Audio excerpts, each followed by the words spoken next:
தேசிய பிற்படுத்தப்பட்ட சங்கத்தினுடைய மாநில தலைவர்.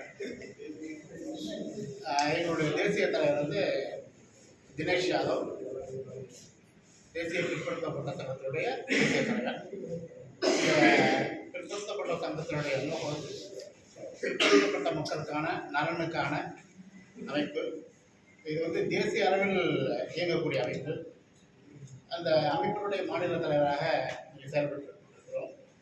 குறிப்பாக இன்றைக்கு வந்து தேசிய பிற்படுத்தப்பட்ட சங்கத்தினுடைய மாநில இளைஞரணி தலைவர் திரு ரூபன் அவர்களையும்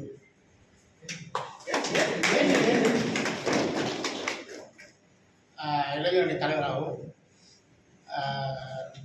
தேசிய பிற்படுத்தப்பட்ட சங்கத்தினுடைய தேசிய இளைஞரணி தலைவரும் தமிழ்நாட்டினுடைய இளைஞரணி பொறுப்பாளராக திரு அரவிந்த் யாதவ் அவர்களை நியமித்துள்ளார்.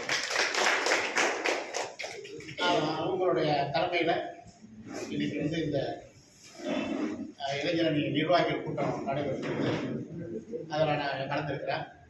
இந்த அமைப்பினுடைய தீர்மானங்கள் என்பது பொழுது மிக தமிழகத்தில் நடைபெற்றுக் கொண்டிருக்கக்கூடிய நிலையில் மும்மொழி கொள்கையை தமிழக அரசு அமுல்படுத்த வேண்டும் என்று இந்த கூட்டத்தின் சார்பாக தமிழக அரசை கேட்டுக்கொள்கிறோம். குறிப்பாக புதிய கல்விக் கொள்கையை தமிழக அரசு நடைமுறைப்படுத்த வேண்டும் என்று தேசிய பிற்படுத்தப்பட்டோர் சங்கம் வலியுறுத்துகிறது.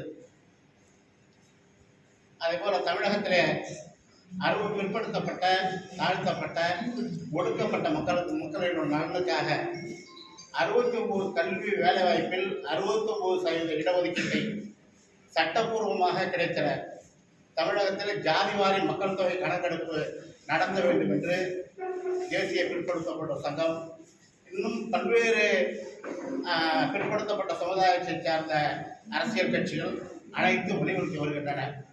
ஆனால் தமிழகத்தில் உள்ள திராவிட முன்னேற்ற கழக அரசு அது மௌனம் சாதித்து வருகிறது. இந்த பிரச்சனையிலே மௌனம் சாதித்து வருகின்ற திராவிட முன்னேற்ற கழகத்தினுடைய அரசை தேசிய பிற்படுத்தப்பட்ட சங்கம் வன்மையாக கண்டிக்கிறது.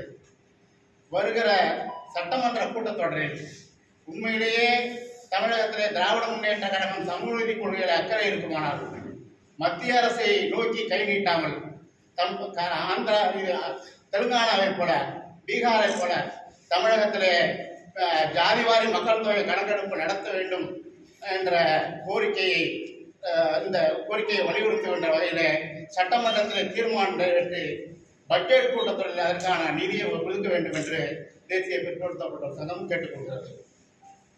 அதேபோல வருகிற ஜூன் மாதத்தில் ஜூலை முதல் வாரத்தில் தேசிய பிற்படுத்தப்பட்ட சங்கத்தின் சார்பில் பிற்படுத்தப்பட்டோர் நல மாநாடு நடத்துவதற்கு தீர்மானம் நிறைவேற்ற உள்ளோம். அந்த மாநாட்டில் மத்திய உள்துறை இணையமைச்சர் நித்யானந்த ராவ் கலந்து கொண்டு சிறப்புரையாற்றுவார்.